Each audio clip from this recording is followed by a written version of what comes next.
In this tutorial, I'll show you how to fix Mint Mobile International Roaming not working. Firstly, confirm your roaming pass is active. Just text GOROAM to 6700 to check your roaming status, or check your account on the Mint Mobile app or website. Secondly, toggle airplane mode.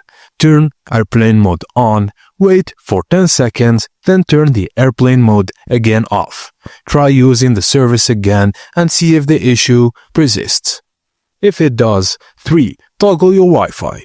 Just turn on your Wi-Fi on, wait for 10 seconds, then turn your Wi-Fi off, and try using the service again.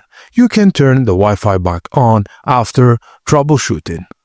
And if nothing works, just try restart your phone for 10 seconds and then turn it back on and try. And this should fix your problem.